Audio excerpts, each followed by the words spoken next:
तर ते ही जी रचना आहे हा बनवणारं कोणीतरी आहे. जसं की एका छोट्याशा बियामध्ये एवढं मोठं काय असतं झाड बनवून ठेवलेलं आहे. तर ह्या सगळ्या गोष्टी आहेत. तर याचा जर आता मी सांगितलं नियंत्रण या ग्रहांचं कोण करत आहे, तर जसं की आणखीन एक उदाहरण दिले, एक दिवसीय मॅच मध्ये किती ओव्हर हे ठरवणारं कोणीतरी आहे.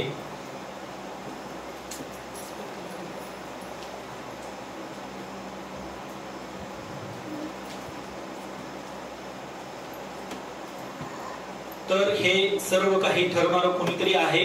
तर हे दुसरं तिसरं कोणी नसून कोण आहे, भगवंत आहे. याच्यावरून आपल्याला ह्या सगळ्या उदाहरणावरून हे लक्षात येतं की ही संपूर्ण सृष्टी चालवण्यासाठी, व्यवस्थित मॅनेज करण्यासाठी, तिला व्यवस्थित मेंटेन करण्यासाठी कोण आहे, भगवंत आहे. एक शक्ती आहे, ती म्हणजे कोण आहे, भगवंत. भगवंत काय करत आहे, या सगळ्या गोष्टी काय करत आहे, मेंटेन करत आहे. तर याच्या पुढं आपण पाहणार आहे. आता आपण पहिल्यांदा काय पाहिलं, मनुष्याच्या काय वास्तविक समस्या कोणत्या आहेत, म्हणजे सुख कशामध्ये आहे, आपण दुःखी काय आहे, आपण कोणत्या समस्या बघत आहे हे आपण सुरुवातीला पाहिलं. त्यानंतर ह्या समस्यांमधून आपण मुक्त व्हायचं असेल तर आपण काय करायचं हे पाहत असताना आपण काय पाहिलं, भगवंत आहे की नाही. आणि हे आता आपण पुढे पाहणार आहे, हे भगवंत शास्त्राचे वचन आहे की नाही, शास्त्रामध्ये संदर्भ आहेत का. तुम्ही म्हणाल की तुम्ही सांगताय म्हणून आम्ही विश्वास ठेवायचा का की भगवंत आहे. तर शास्त्रामध्येही वेगवेगळ्या ठिकाणी काय केलेलं आहे याचा संदर्भ दिलेला आहे. जसं की ज्ञान एखादं आपल्याला जर प्राप्त करायचं असेल तर त्या ज्ञान प्राप्त करण्याच्या 3 पद्धती शास्त्रामध्ये सांगितलेल्या आहेत. त्याच्यामध्ये पहिली आहे 3 पद्धतींमध्ये पहिली आहे प्रत्यक्ष प्रमाण, दुसरी आहे प्रत्यक्ष प्रमाण, दुसरी आहे अनुमान प्रमाण आणि तिसरी आहे शब्द प्रमाण. तर ह्या कशा पद्धतीनं आहे, जसं की इथे एक दिलेला आहे, एक 6 आंधळे व्यक्ती आहेत आणि एक बुद्धिमान व्यक्ती आहे. तर या चित्रावरून त्या वेगवेगळ्या लोकांना काय केलेलं आहे, आंधळ्या 6 व्यक्तींना काय आहे हे पाहण्यासाठी पाठवलेलं आहे. आणि ते काय सांगतात, तुम्ही काय पाहिलं ते नंतर पुढं येईल याच्यामध्ये. तर पहा, तर प्रत्यक्ष प्रमाण ज्ञान प्राप्त करण्याचे 3 गोष्टी 3 पद्धती आहेत. त्याच्यामध्ये प्रत्यक्ष प्रमाण, त्यानंतर अनुमान प्रमाण आणि शब्द प्रमाण. आता पहा, प्रत्यक्ष प्रमाणाद्वारे म्हणजे प्रत्यक्ष पाहणे किंवा जी आपली इंद्रिय आहेत त्याद्वारे जे आपण हे ज्ञान प्राप्त करतो ते ज्ञान म्हणजे प्रत्यक्ष प्रमाण होय. तर आपली जी काही इंद्रिय आहेत त्या इंद्रियांमध्ये 4 प्रकारचे दोष आहेत. मनुष्य काय करतो, फसवतो, चुका करतो, भ्रमात राहतो आणि त्याची इंद्रिय कशी आहेत, अपूर्ण आहेत. या अपूर्ण इंद्रियाद्वारे आपण काय करू शकत नाही, पूर्ण ज्ञान प्राप्त करू शकत नाही. तर त्यामुळे हे प्रत्यक्ष प्रमाण भगवंतांना प्राप्त करण्यासाठी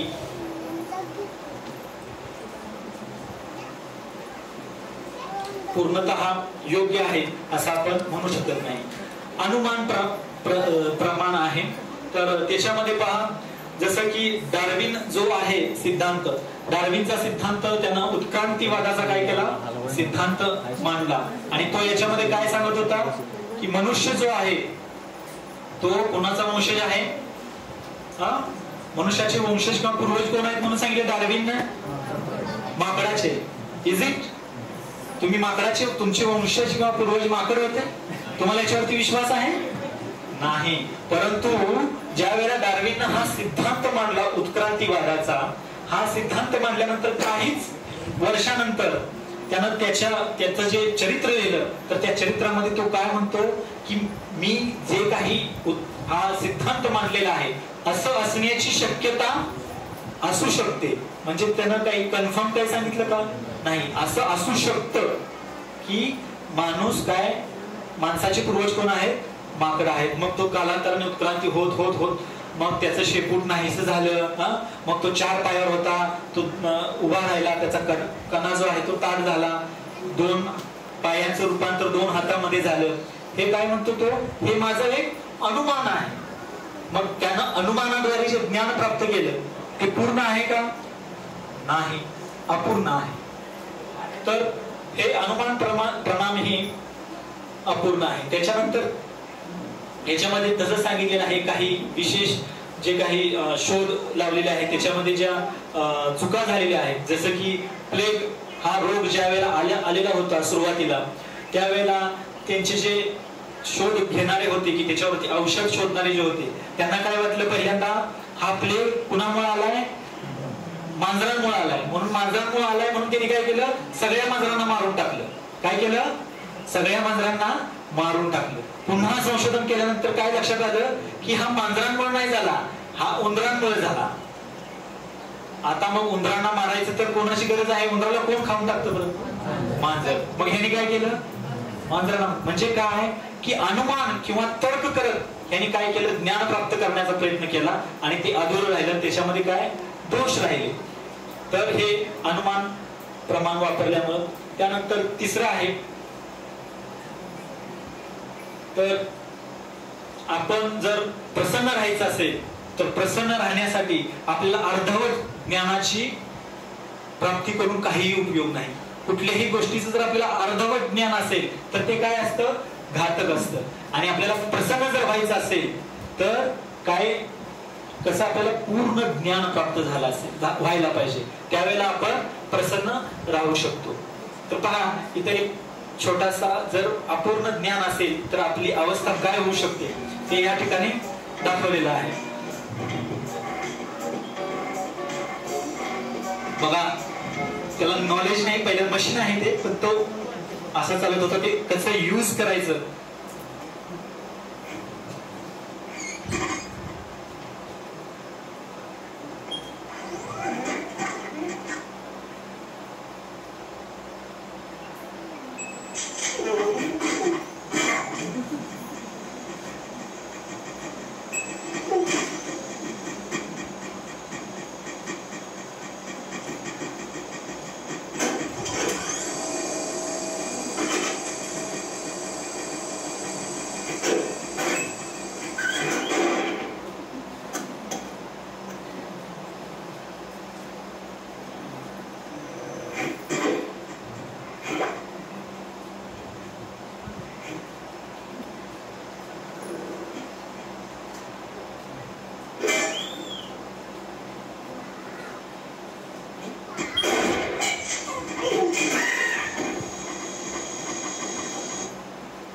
बघितलं, ते मशीन कसं ऑपरेट करायचं त्याला ज्ञान नव्हतं, त्यामुळे काय झालं, अपुऱ्या ज्ञानामुळे तो कशामध्ये पडला, समस्येमध्ये पडला. तर आपल्याला पूर्ण ज्ञान प्राप्त करून घ्यायला पाहिजे. आणि तेच जर पूर्ण ज्ञान प्राप्त करायचं असेल तर जे तिसरा मार्ग आहे शब्द प्रमाण.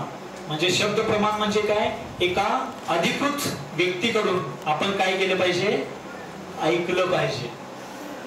जर आपण त्याच्याकडून ऐकू तर काय होणार आहे, आपल्याला पूर्ण ज्ञान होणार आहे. कारण जो सांगणारा आहे त्यानं काय केलेलं असणार, प्रत्येक गोष्टीचा अनुभव घेतलेला असणार आणि त्यातून किंवा जे परंपरेतून ज्ञान आलेलं आहे त्या ज्ञानाचा तो काय करत असणार, आपल्या पुढे प्रेझेंटेशन, आपल्याला ते ज्ञान देत असणार.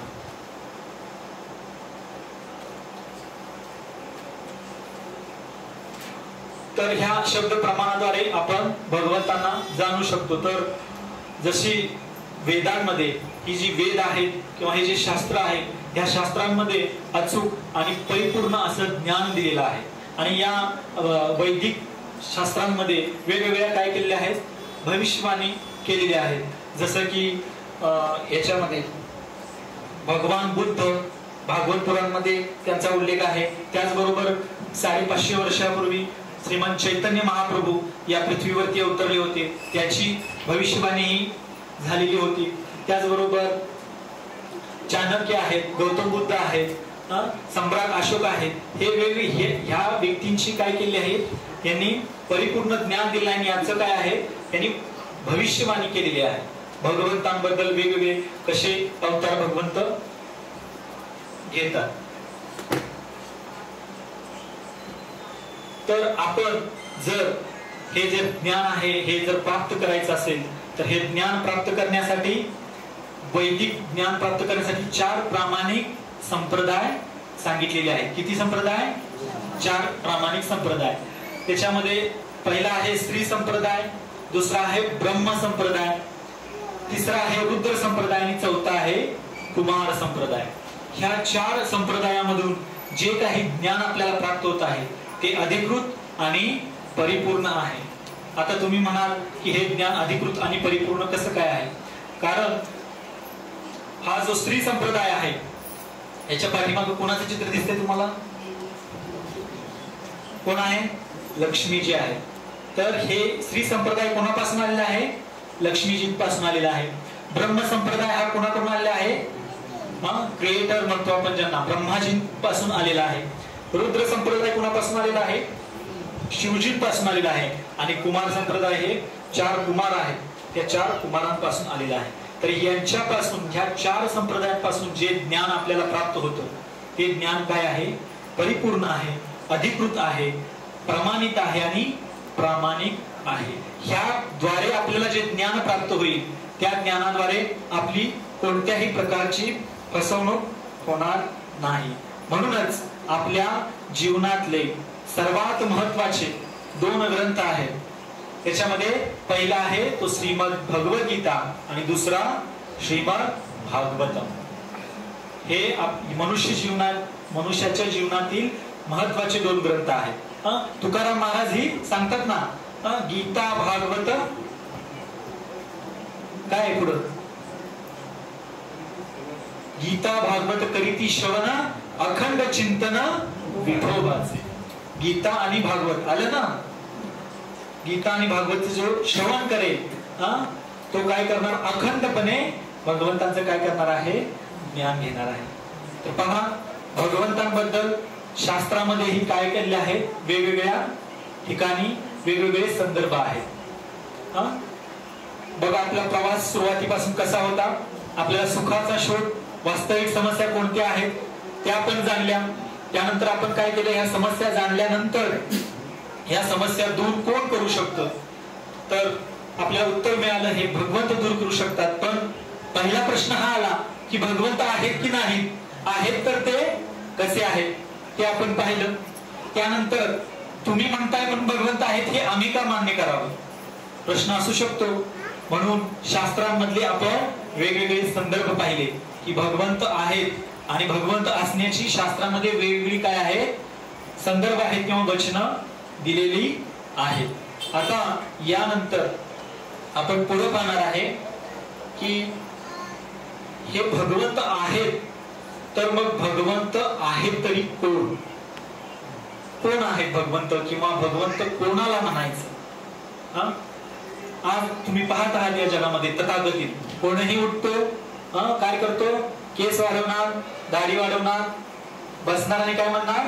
मी भगवंत आहे, काय करा? माझी पूजा करा, जे काही अर्पण करायचं आहे ते मला अर्पण करा. किंवा वेगवेगळे पंथ पाहता तुम्ही, त्याच्यामध्येही खूप सारे लोक आहेत की स्वतःला जे भगवंत मानणार आहेत. मी कल्की अवतार आहे, कल्की अवतार आहे, मी या संपूर्ण सृष्टीचा नाश, भगवंताने कल्की अवतार धारण केलेला आहे, असं काही लोक म्हणतात. पण ते वास्तविक सत्य नाहीये. तर भगवंत कोण आहे तर ते आपण आता जाणून घेऊया.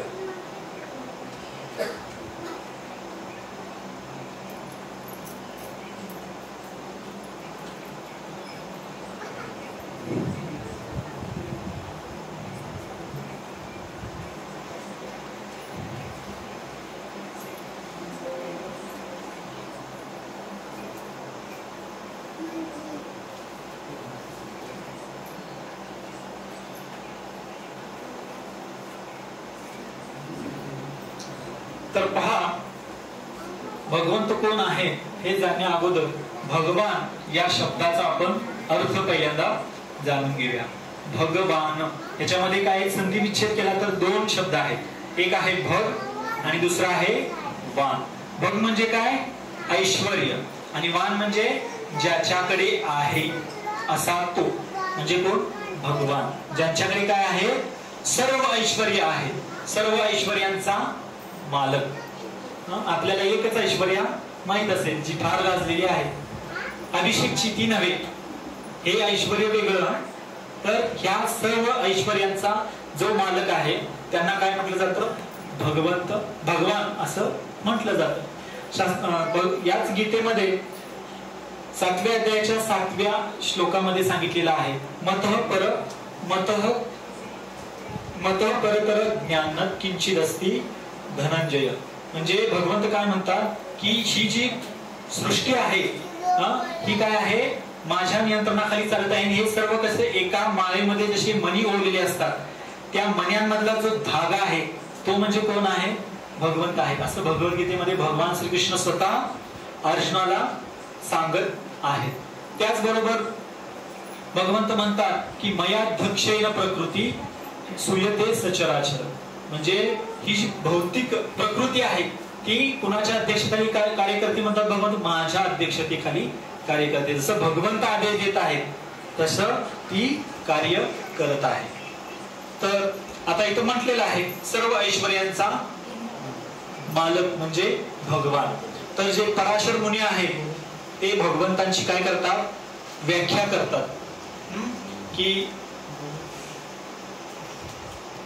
कोणाला भगवान म्हणायचं.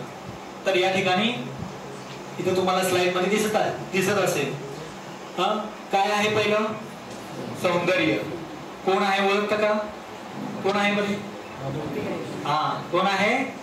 ओके. हिच्याकडे काय आहे? सौंदर्यासाठी ही प्रसिद्ध आहे. ठीक आहे. हे दुसरं काय आहे चित्रामध्ये? कोण आहे? Bill Gates, the founder and CEO of Microsoft. धनवान आहे, जगातील अब्जाधीश आहे हा व्यक्ती. पुढे काय आहे? ज्ञान. कोण आहे? आइन्स्टाईन आहे. ज्यानं आपल्या मेंदूचा किती टक्के भाग वापरला? फक्त 20% होल ब्रेनचा. तर तो काय आला? एवढा त्याने ज्ञान प्राप्त केलं, तथाकथित भौतिक ज्ञान. म्हणून त्याला जास्त बुद्धिमान किंवा ज्ञानवान म्हटलं जातं. त्यानंतर पुढे काय दिसतं चित्रामध्ये? बल कोण आहे? बॉडी बिल्डर आहे ना, बॉडी बिल्डर. त्यानंतर यश. कोण आहे? गांधीजी आहे. गांधीजींनी काय केलं? भारताच्या स्वातंत्र्य चळवळीमध्ये प्रयत्न करून अहिंसावादी राहून काय केलं? भारताला स्वातंत्र्य मिळवून दिलं. म्हणून गांधीजींना यशप्राप्ती झाली असं म्हटलं जातं. आणि पुढे काय आहे? वैराग्य. तिथं एक साधू दाखवलेले आहेत जे की रामानुजाचार्य आहेत. ती काय वैराग्य आहे. त्यांनी संपूर्ण जे काय आहे हे त्यागून, तथाकथित जी काय आहेत गोष्टी त्या त्यागून ते वैरागी बनलेले आहेत. पहा इथं 6 प्रकारचे गोष्टी सांगितलेल्या आहेत. त्याच्यामध्ये पहिला आहे सौंदर्य, दुसरा आहे धन, तिसरा आहे ज्ञान, चौथं बल, 5वं यश आणि 6वं वैराग्य. तर माझा एक प्रश्न आहे तुमच्यासाठी की याच्यामध्ये ह्या 6 व्यक्तींमध्ये प्रत्येकाकडे एक एक विशेष आहे असं सांगितलेलं आहे. पण यांच्याकडे ही गोष्ट पूर्ण स्वरूपात आहे का?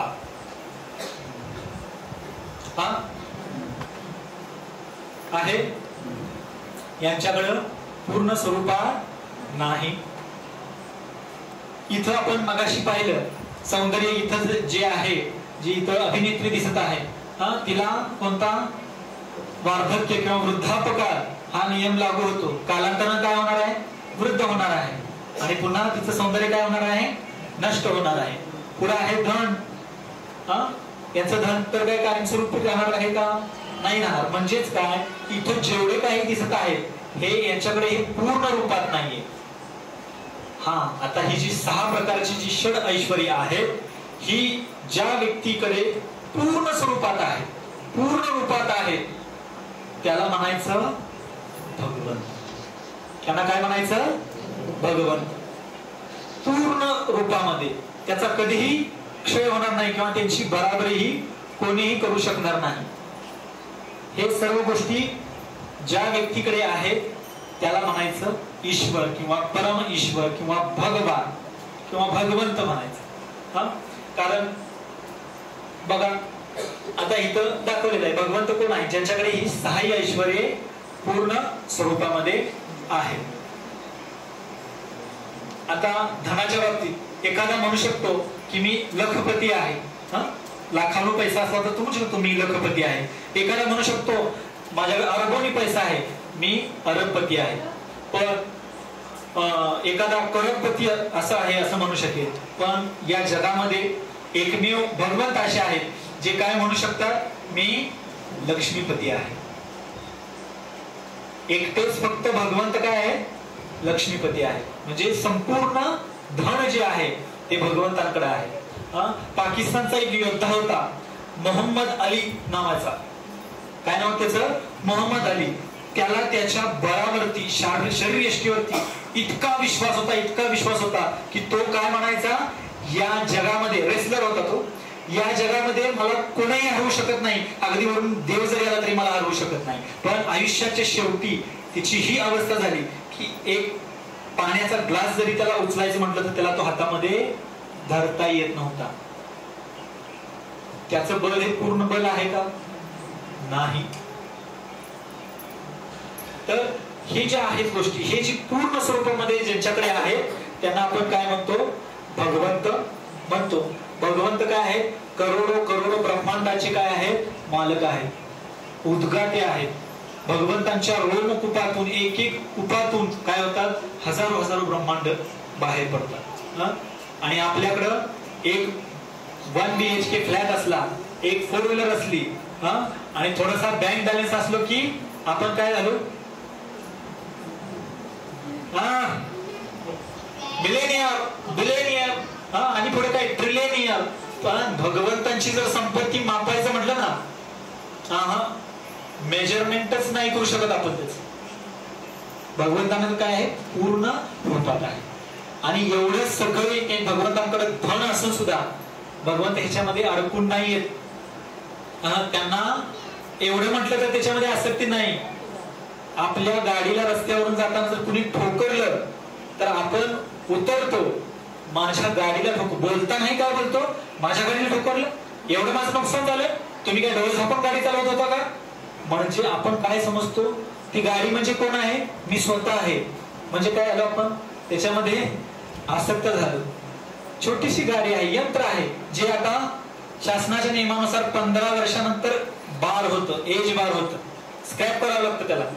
या असणाऱ्या गाडीत आपण आसक्त राहतो. पण भगवंत हजारो ब्रह्मांडाचे करोडो ब्रह्मांडांचे मालक आहेत, पण याच्यामध्ये भगवंत आसक्त नाहीये. म्हणून त्यांना संपूर्ण त्यांच्याकडे काय आहे वैराग्य आहे. संपूर्ण सौंदर्य भगवंतांकडे पूर्ण सौंदर्य आहे.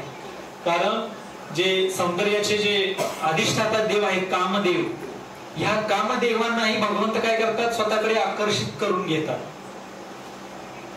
म्हणजे एवढे भगवंत काय आहे सौंदर्यवान आहे. ऐश्वर्य बघितलं, सौंदर्य बघितलं, बल बघितलं, वैराग्य बघितलं आणि ज्ञानाच्या बाबतीत तर काय बोलायलाच नको. आता आपण पाहतच आहे ही जी भगवद्गीता आहे, मी सुरुवातीला सांगितलं 48 वर्ष जरी जी भगवंतांनी 48 मिनिटात सांगितली, ती 48 वर्ष जरी आपण तिचा अभ्यास केला तरी आपल्याला ती कळू शकणार नाही.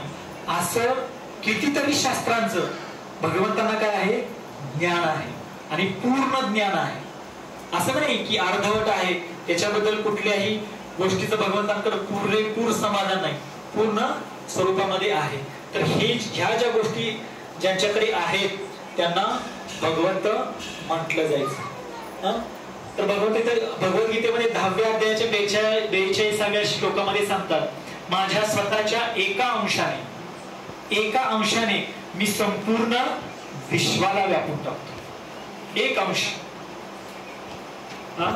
ज्या विश्वाला शोधण्यासाठी ख्रिस्तपूर्व काळापासून शोध चालू आहे.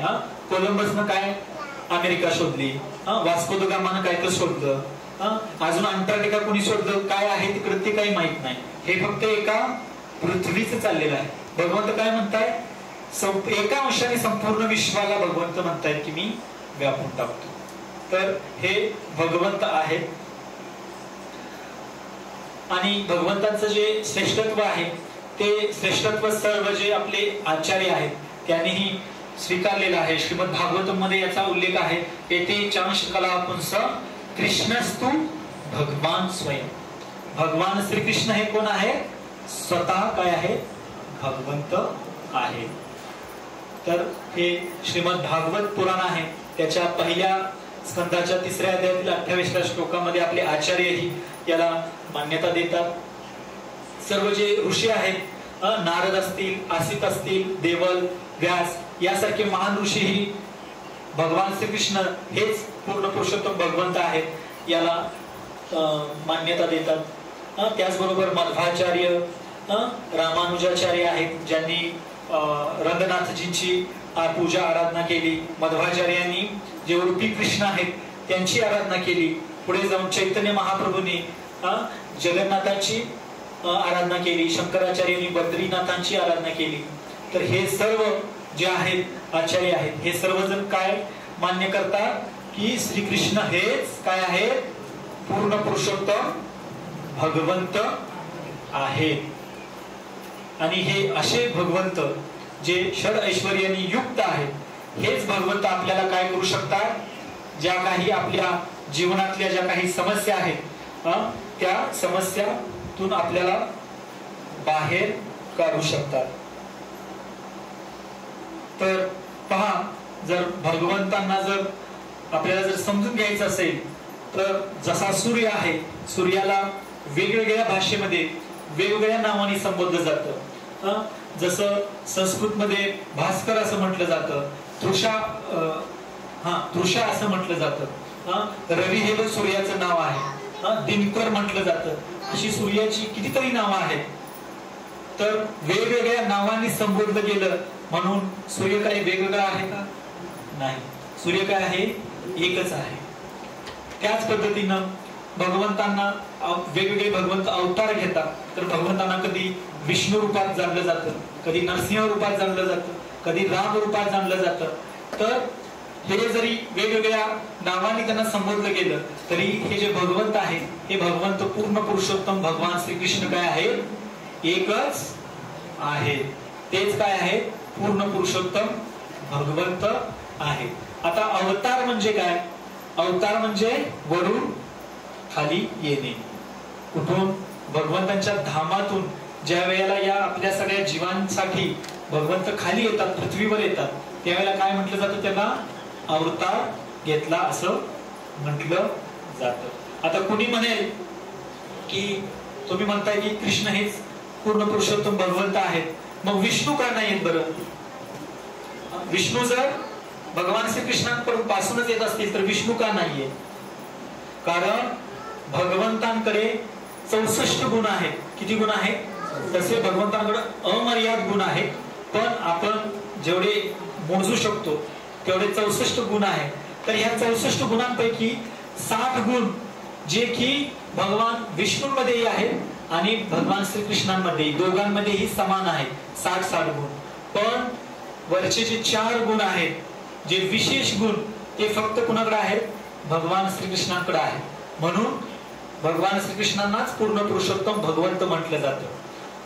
रूप माधुरी, वेणू माधुरी, गुण माधुरी आणि लीला माधुरी या 4 प्रकारचे काय आहेत? भगवंतांकडे विशेष असे काय आहेत? गुण आहेत. त्यामुळे भगवंतांना काय केलं जातं? भगवान श्रीकृष्णांनाच पूर्ण पुरुषोत्तम भगवंत असं समजलं जातं. तर पहा, तर यानंतर आज आपण जे काही पॉइंट्स आपण पाहिले, एकूण 4 पॉइंट्स पाहिले, ज्याचं पुन्हा एकदा आपण पुनरावलोकन करूया. त्याच्यामध्ये पहा, पहिला कोण सांगू शकेल? पहिल्यांदा आपण काय पाहिलं?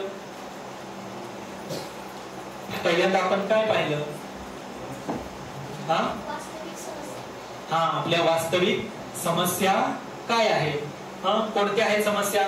नळाला पाणी आलं नाही, लाईट नाहीये, गाडी पंक्चर झाली,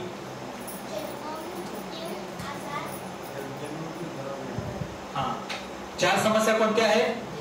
पहिली पत्नी आहे जन्म, दुसरी मृत्यू, तिसरी जरा, चौथी व्याधी. या काय आहेत? 4 आपल्या वास्तविक समस्या आहेत. आणि यातून आपल्याला बाहेर, ज्यावेळेला आपण यातून बाहेर पडू त्यावेळेला आपल्याला काय आहे? वास्तविक सुख प्राप्ती होऊ शकते. सुखाचा शोध हा पहिला आपला टॉपिक होता.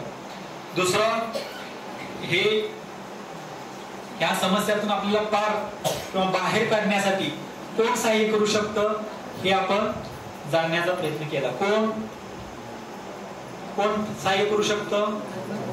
भगवंत. कोण सहाय्य करू शकतो? भगवंत. आता भगवंत जर सहाय्य करू शकतात तर पुन्हा प्रश्न उपस्थित झाला की भगवंत आहेत की नाही? Does God exist or not? भगवंत आहेत की नाही? मग आपण पाहिलं भगवंत आहे. काय उदाहरणाद्वारे पाहिलं आपण? प्रत्येक रचनेच्या पाठीमागे काय असतो? एक रचनाकार असतोच. त्याच्यामध्ये आपण उदाहरण पाहिलं, एक सुंदर गुलाबाचं फुल आहे, तर हे गुलाबाचं फुल बनवण्या पाठीमागे कोणीतरी आहे. हे संपूर्ण ब्रह्मांड आहे जे कोणत्याही अडथळ्याविना चालत आहे, तर याच्या पाठीमागेही कोणीतरी आहे चालवणार. पुन्हा आणखी जसं की आपण कशाचं उदाहरण पाहिलं व्हिडिओ मध्ये? कोळी किड्याचं पाहिलं उदाहरण. पाहिलं का? तो जे काही तो नेट बनवत आहे किंवा जाळ जो बनवत आहे, तर तो बनवतो. आपल्याला सकाळी आपण डायरेक्ट पाहतो, आपल्याला डायरेक्ट जाळं दिसतं, पण त्या जाळं बनवण्याच्या पाठीमागे कोण आहे? हा कोळी किडा आहे. यावरून आपण असा निष्कर्ष काढला की ह्या सर्व भौतिक गोष्टी चालवण्यासाठी जर कोणी तयार करणारा किंवा चालवणारा मेंटेनर असेल तर हे संपूर्ण विश्व काय करण्यासाठी? चालवण्यासाठी, तयार करण्यासाठी आणि मेंटेन करण्यासाठी कोणीतरी आहे. आणि ती व्यक्ती म्हणजे कोण आहे? भगवंत आहे. ठीक आहे. तर त्यानंतर भगवंत आहेत असं तुम्ही म्हणत आहात, तर भगवंत आहेत हे सर्व चालवणारे, तर हे कशावरून आहेत? काय याला प्रमाण आहे हे आपण पाहिलं. आहेत भगवंत मान्य केलं, पण हे कुठं लिहिलेलं आहे? शास्त्रांमध्ये काय संदर्भ आहे? तर आपण ते संदर्भ वेगवेगळ्या शास्त्रांमधून पाहिले. कशा कशामध्ये संदर्भ दिलेले आहेत की भगवंत आहेत की नाही त्याच्याबद्दल आपण पाहिलं. त्यानंतर भगवंत आहेत तर ते भगवंत कोण आहे, त्यांची लक्षणं काय आहेत, कोणाला भगवंत म्हणायचं आणि हे भगवंत कोण आहे. त्याच्यामध्ये आपण काय काय पाहिलं? काय काय पाहिलं त्याच्यामध्ये? काय पाहिजे आपण? षड ऐश्वर्य पाहिली. ज्या व्यक्तीकडे ही षड ऐश्वर्य संपूर्ण प्रमाणात आहे, पूर्ण रूपात आहे, त्याला काय म्हणायचं? भगवंत म्हणायचं. तर भगवान श्रीकृष्णांकडे ही जी 6 प्रकारची, कोणकोणती 6 प्रकारची? एक एक सौंदर्य, धन, ज्ञान, बल, यश, वैराग्य, ही जी 6 प्रकारची ऐश्वर्य आहेत. इथं आपण अपूर्ण रूपात ज्यांच्याकडे आहेत त्यांची उदाहरणं पाहिली. जशी ती अभिनेत्री आहे, तो रेसलर होता, गांधीजी होते, वैराग्यामध्ये हे अपूर्ण रूपात आहे. पण भगवंतांकडे कशा पद्धतीने ते पूर्ण रूपात आहे हे आपण पाहिलं. आणि म्हणून आपण त्यांना काय म्हणतो? भगवंत म्हणतो. आणि हे भगवंत कोण आहे? पूर्ण पुरुषोत्तम भगवान श्रीकृष्ण. ठीक आहे. ह्याच्यामध्ये तुम्हाला कुणाला काही शंका आहे का? आतापर्यंत झालेल्या ह्या विषयामध्ये कुणाची काही अडचण आहे का?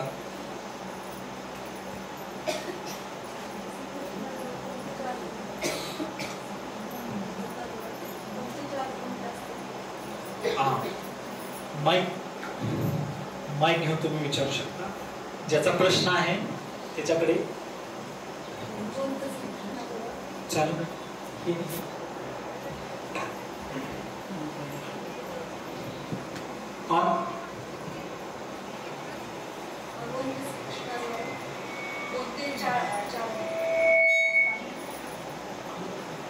तर पहा, माताजींचा प्रश्न असा आहे की भगवान श्रीकृष्णांजवळ कोणते 4 प्रकारचे गुण जास्त आहेत जे की विष्णू जवळ नाहीये? सांगितलं होतं का मी? सांगितलं होतं. कोणाला माहिती आहे? कोण सांगू शकतं? कोण सांगू शकेल? हात वरती करून. हा, रूप, हा, रूप माधुरी, वेणू माधुरी, लीला माधुरी आणि गुण माधुरी. हे 4 गुण आहेत हे जे की भगवान विष्णू जवळ नाहीये आणि भगवान श्रीकृष्णांकडे आहेत. म्हणून त्यांना आपण काय म्हणतो? पूर्ण पुरुषोत्तम भगवान श्रीकृष्ण. आणखी कुणाचा काही प्रश्न असेल?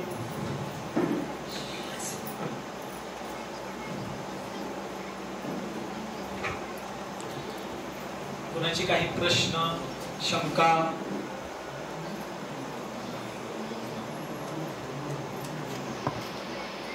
सर्वांना समजलं? सर्व समजलं?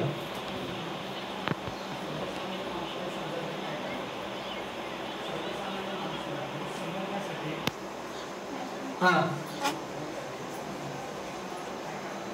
हा, प्रभूजींचा प्रश्न आहे की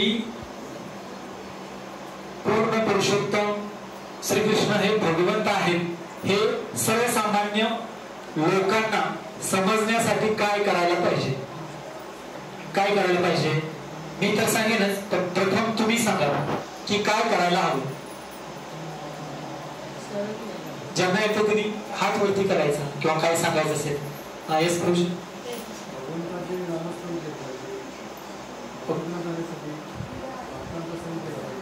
ओके. आणि रोज भागवतम गीतेचं अध्ययन केलं पाहिजे. ओके. संग केला पाहिजे आणि जास्तीत जास्त जप केला पाहिजे. हा, तर प्रभूजी काय म्हणत आहेत? भगवंतांना जर जाणायचं असेल आणि इतरांना हे पटवून द्यायचं असेल तर सर्वसामान्य लोकांसाठी काय केलं पाहिजे म्हणतात की त्या सर्वसामान्य लोकांनी नामजप केला पाहिजे, शास्त्रांचं अध्ययन केलं पाहिजे आणि भक्तांचा संग केला पाहिजे असं प्रभूजींनी सांगितलेलं आहे. आणखी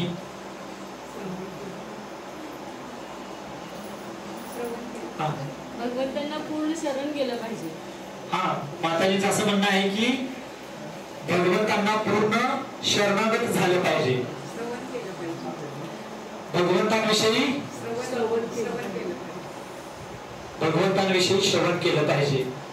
दॅट्स द राईट पॉइंट. म्हणजे मला हे प्रभूजींनी सांगितलं, माताजींनी सांगितलं ही दोन्ही उत्तर बरोबरच आहेत. पण आपण ज्या वेळेला मगाशी पाहिलं भगवंतांना जाणून घेण्यासाठी आपण 3 मार्ग सांगितले. आठवतं? 3 मार्ग पद्धती आहेत. पहिली होती काय? प्रत्यक्ष प्रमाण. दुसरी होती अनुमान प्रमाण आणि तिसरी शब्द प्रमाण. तर माताजींनी काय सांगितलं? आपण भगवंतांबद्दल काय केलं पाहिजे? श्रवण केलं पाहिजे, ऐकलं पाहिजे. मग आपण भगवंतांना पूर्ण रूपेनं जाणून घेऊ शकतो. सर्वसामान्य लोकांना जर हे पटवून द्यायचं असेल की भगवंत आहेत, भगवान श्रीकृष्ण हेच पूर्ण पुरुषोत्तम भगवंत आहेत, हे जर पटवून द्यायचं असेल तर आपण वेगवेगळ्या ठिकाणी काय केलं पाहिजे? कथा आयोजित केल्या पाहिजेत. भगवद्गीतेवरती भगवद्गीतेचं ज्ञान प्रदान केलं पाहिजे लोकांना. या गोष्टीचा काय केलं पाहिजे? प्रचार केला पाहिजे. ज्या वेळेला अशा गोष्टींवरती तुम्ही टॉक्स द्याल किंवा लेक्चर्स होतील तर ते काय करतील? लोक ऐकतील. आणि हे काय कोणी कुणाच्या मनाचं सांगणार आहे का? नाही. हे जे शास्त्रातून आलेलं आहे, परंपरेतून आलेलं आहे, ते ज्ञान काय केलं जाणार आहे? इतरांना दिलं जाणार आहे. त्यामुळे त्यांना ऑटोमॅटिकच शब्द प्रमाण या पद्धतीद्वारे त्याची प्राप्ती होऊ शकते. आणि मग ऐकल्यानंतर भगवंत कोण आहेत हे ऐकल्यानंतर पुन्हा प्रभूजींनी जी सांगितली ही प्रॅक्टिकल स्टेज आली. भगवंतांचं नाव घेणे, भक्तांचा संग करणे, भागवतम, गीता यासारखी शास्त्रांचं अध्ययन करणे. समजलं? आणखी कोणाचा काही प्रश्न? वैराग्य माताजींचा प्रश्न आहे, वैराग्य म्हणजे काय? वैराग्य म्हणजे काय? तुम्हाला माहिती आहे?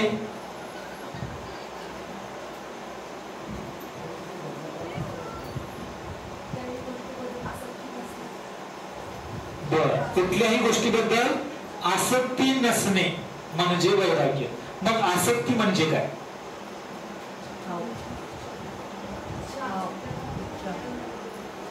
माताजी म्हणत आहे हाव असणे कुठल्याही गोष्टीची म्हणजे आसक्ती. आसक्ती म्हणजे माताजींनी सांगितलं, विचारला प्रश्न, वैराग्य म्हणजे काय? तर आपल्याकडे एखादी गोष्ट असेल तर आसक्ती म्हणजे आपण त्या गोष्टीमध्ये अडकून राहत आहे, त्या गोष्टीशिवाय आपल्याला जमत नाहीये.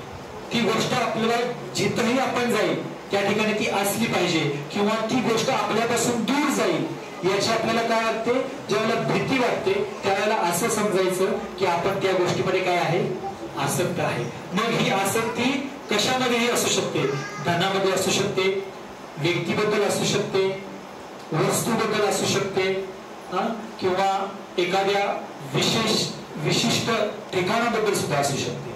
जसं की एखाद्याला आपल्या घराबद्दल खूप आसक्त असतो, घर सोडून कुठेही जावं वाटत नाही, किंवा घरामध्ये जर तुम्ही बघितलं काही महिला वर्ग वगैरे असतं की जरा इकडचं सामान इकडे जर झालं तर त्यांना राग येतो, नाही या गोष्टी इथंच अशा असल्या पाहिजे, हे घर माझं व्यवस्थितच राहिलं पाहिजे. ठीक आहे, स्वच्छता नीटनेटकेपणा चांगला गुण आहे, पण त्याच्यामध्ये असं किंवा इथून कुठं बाहेर एखाद्या ह्या ठिकाणाहून दुसऱ्या ठिकाणी जर राहायचं असेल तर तो राहू शकत नाही.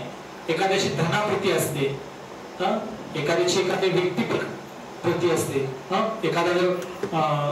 एखादा तरुण युवक किंवा एखादा पती आपल्या पत्नीवर जर खूप प्रेम करत असेल तर तिच्यामध्ये आसक्त असतो.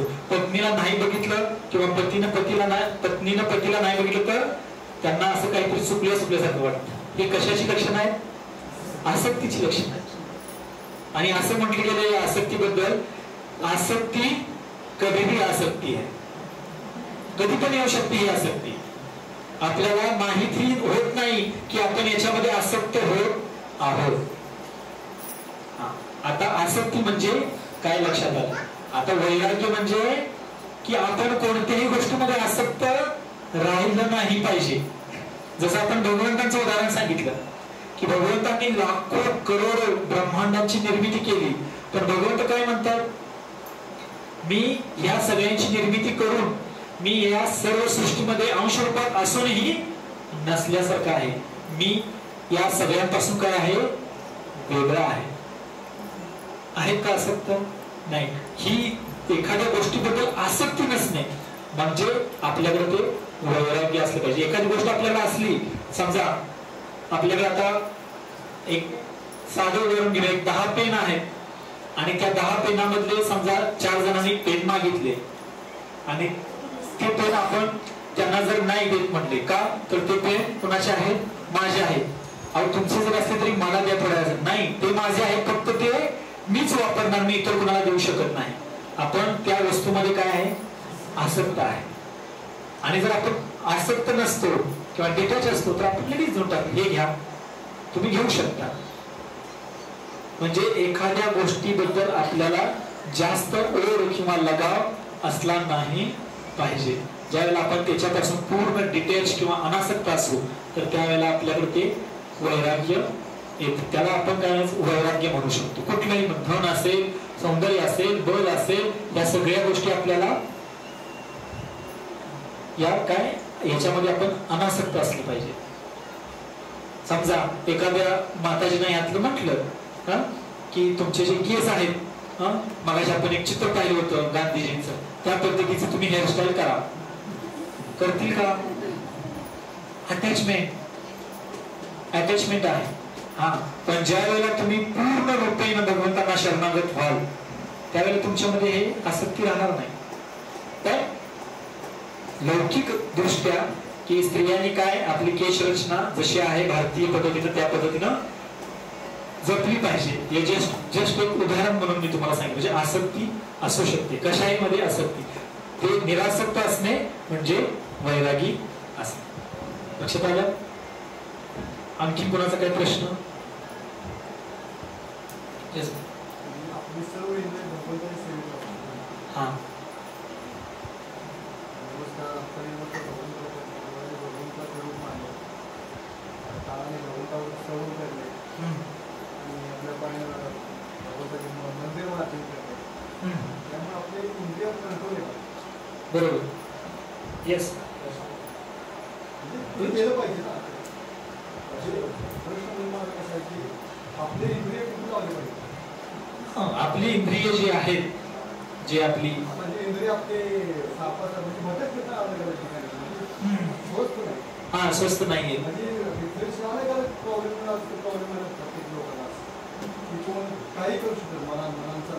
हा मग तेच मी सुरुवातीला सांगितलं ना की सगळ्यात मोठं विज्ञान आहे हे भगवद्गीतेमध्ये सांगितलेलं की कसं तुम्ही मनाला कंट्रोल करू शकता हे भगवंताने याच्यामध्ये सांगितलेलं आहे. कारण मनाचा वेग हा वायूच्या अर्जुन म्हणतो भगवंतांना. भगवंताच्या मनाला कसा आवडू? मनाचा वेग हा वायूपेक्षाही काय आहे? मोठा आहे. तर याला कसं नियंत्रित केलं पाहिजे? तर ही इंद्रिय आपण भगवंतांच्या सेवेमध्ये लावली पाहिजे. त्यावेळेला ते काय होतील? नियंत्रणामध्ये. आणखी कोणाचा प्रश्न? काही समजलं नाही असं?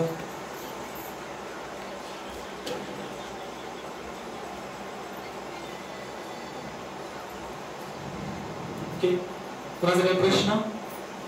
असा कदाचित प्रश्न असू शकतो, कधी संपणार आहे?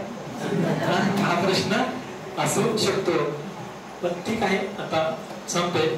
ठीक आहे, समजलं सर्व? ओके. तर आज जे काही तुम्हाला जे सांगितलेलं आहे त्याचं रिव्हिजन करा उद्या येताना आणि ते काय करा, पुन्हा पुन्हा रिमाइंड करा. म्हणजे उद्याचा जो विषय आहे त्याची लिंक व्यवस्थित लागेल. ठीक आहे? तुम्ही बोर झालं नाही ना? बोर झालं तरी चालेल.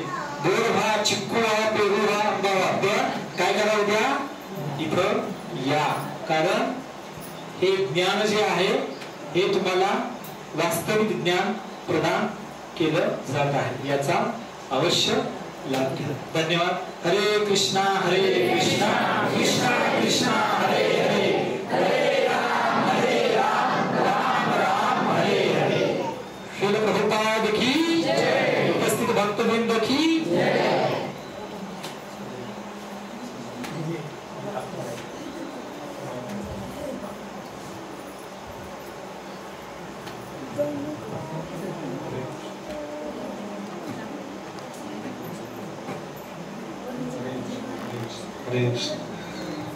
तर सर्वांना समजलं असेल है ना? समजलं ना? तर आज आम्ही तुमच्याकडून प्रश्न विचारलो. उद्या आम्ही प्रश्न विचारू. मग त्यासाठी तयार राहायचंय. ठीक आहे? तर सर्वांना आवडलं असेल. आवडलं? एक महाराज आलेले आहेत प्रवचन करायला असं तर वाटलं नाही. जसं नॉर्मली आपल्याला भगवद्गीता किंवा सत्संग बद्दल एक छवी आपल्या मनात असते. सत्संग म्हणजे एक महाराज येतील, थोडा बोलतील, हरे कृष्ण हरे राम करतील आणि जातील. आम्ही पण यायचं, बसायचं, एका कानाने ऐकायचं आणि दुसऱ्या कानाने तिथेच काढायचं आणि घरी जायचं. तर ही जे ज्ञान आहे भगवद्गीतेचा, एका कानाने ऐकायचंय, दुसऱ्या कानाने काढायचं नाही. कारण हे भगवद्गीतेचं ज्ञान आपण दररोजच्या जीवनामध्ये आपण अप्लाय करू शकतो. तर हे 3 दिवसाचा कोर्स आहे. त्यातला आज पहिला दिवस संपलेला आहे. उद्या आणि परवा 2 दिवस हे कोर्स आहे. जर आपण एक कोर्स पूर्णपणे केलो तर आपलं भगवद्गीता समजून येणार. आज आलो, उद्या नाही, परवा आलो तर समजणार नाही. म्हणून सर्वांना विनंती आहे, उद्या बरोबर किती वाजता? 6:30 वाजता सर्वांनी इथे उपस्थित राहायचं आहे. ठीक आहे? प्रभूजींनी खूप चांगलं मार्गदर्शन केलं. त्यासाठी आपण 3 वेळा त्यांचा हरिबोल म्हणून धन्यवाद करायचा आहे. हरिबोल हरिबोल हरिबोल. तर सर्वांसाठी विशेष स्वादिष्ट असं महाप्रसाद आहे आणि ही महाप्रसाद जे आहे